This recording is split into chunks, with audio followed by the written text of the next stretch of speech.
Orcs and Goblin tribes. It's been a year. We got an arcane journal. Let's re-review. So we're not going to go over every unit and talk about it like a full review. We've done that a bunch of times. We're going to go, how do we feel about this book, this pair of books actually, a year of experience with Orcs and Goblins. So they turn out to be pretty powerful. Kind of saw their strength right away.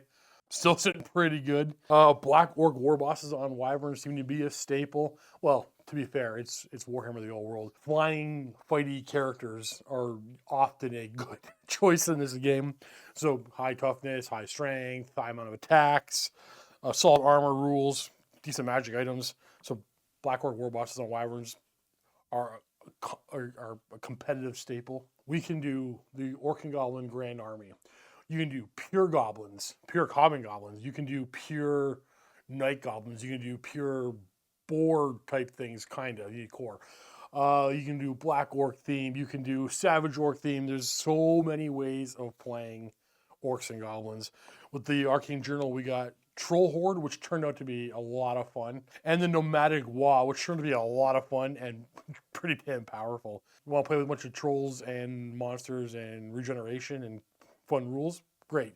Want to play with a lot of chariots and fast movers and hard hitters? Great, you can. If you want to play with a lot of infantry, you can. If you want to play a lot of monsters, you can. If you want to play a lot of war machines, you can. I feel like Orcs and Goblins, more so than every other army in the game, more play styles. For example, if you only collected one army, you can get every style of play out of Orcs and Goblins. They can span wizards too, better than most armies as well. They are one of the few armies that have kind of an army, not restriction, but layers of building your list where to bring Night Goblins, you must bring Night Goblin characters. You want to bring Squig Hoppers, you need one of those Night Goblin characters. I think that was a cool addition, twist on the rules for a book. So that part is really cool, not necessarily a negative. The biggest boon of this army is the sheer amount of options you get.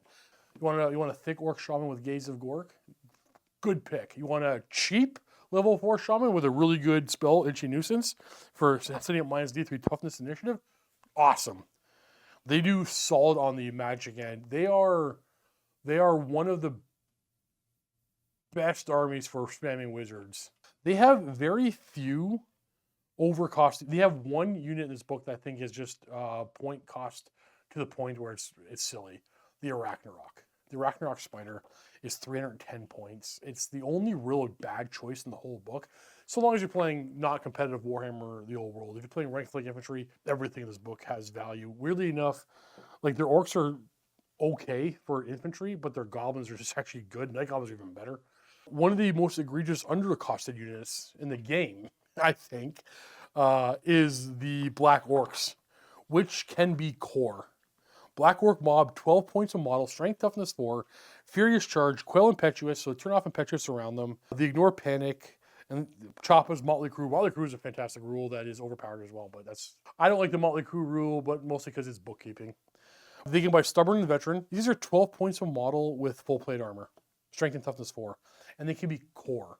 I'm not going to get into a big rant on this. I want to make core again. I don't want to see any of the things that used to be special only become core. I want to see, hopefully next edition, Black Orcs can't be core. Graveguard can't be core. Longbeards can't be core. I know they've been core in the past for other reasons, but I want to see special being special again. I want to see core just being plain core. Because as it stands right now, even though infantry is not an ideal unit type in the game, you'll even see Black Orc mobs in a competitive list. You can see goblins. So weirdly enough, orcs and goblins and undead. A couple of the armies that will put infantry, Bretonnia, will put infantry in a competitive list. Black Orcs often see play in a competitive orc list. They're super good. Was it, how many points for the Great Weapon? 14 points for Great Weapon, 16 points if you upgrade into Stubborn, which you would, and Veteran, which you would, in my opinion. 16 points of model, strength, toughness 4, furious charge, Great Weapon, full plate armor. Black Orcs are a solid choice.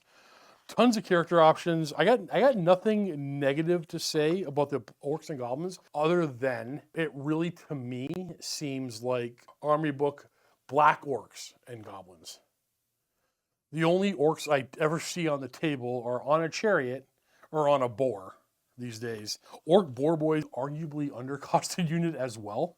They're for all their rules, Choppa's warband, which is so freaking amazing. You could increase them by 5 or 6 points per model, and they'll still see as much play as they do right now.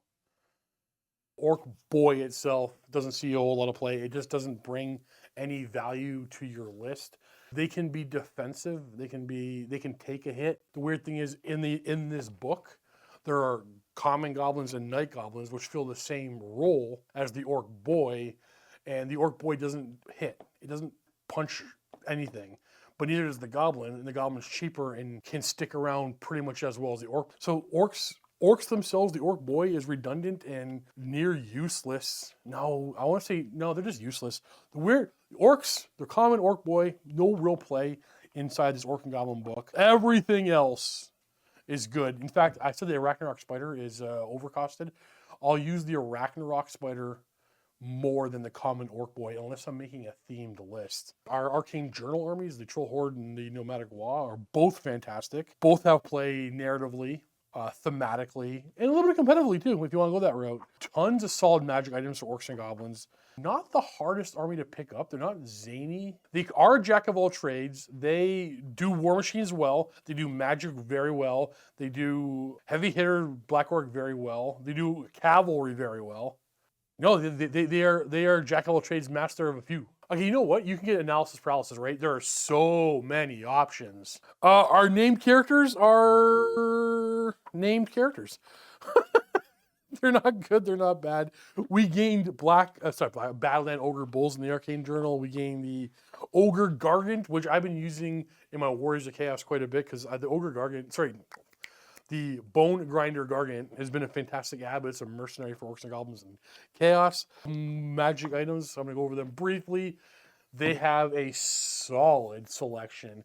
Whether Steel being one of the few armies that can get a -1 to hit on a hero on a flying mount, there's like the effigy of Mork for just -1. So there was a time when everybody can take the Glittering Helm. That was called? It's the 60-point common magic item that gave you +1 armor save and -1 to hit.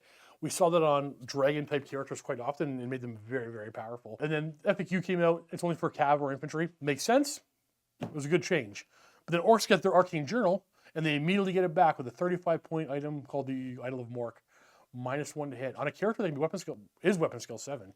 So that's pretty solid. You can make a 3-save Wyvern character. You can make a weaker 3-save Wyvern character with -1 hit with the effigy. Lots of arcane items. So many arcane items that are good. They have 2 arcane items that allow you to reroll casting attempts. One for Dispel, one increases Dispel range, one increases casting range. And their reroll casting attempt items are one of the few in the game, if not the only ones in the game, that allow you to reroll miscast as well, which is solid. They actually do have a couple of magic items that are, magic weapons that are useful. Typically, I'm not a fan of magic weapons this edition. I rarely take them. A great weapon is often so good for most characters, but there are a few Orc and Goblin ones that are decent.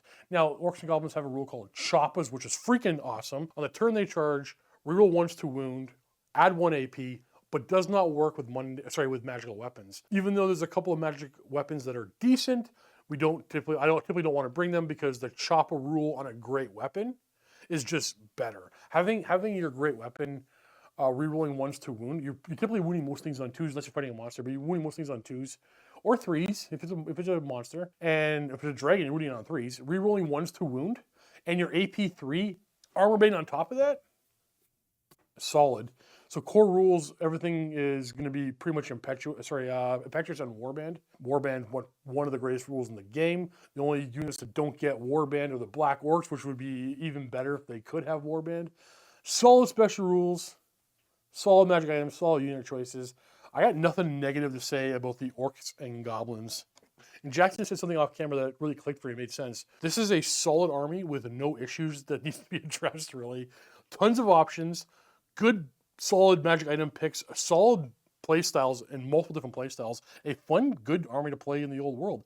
Sweet, short and to the point. Nothing else to really add on that. I wish Orc Boys were more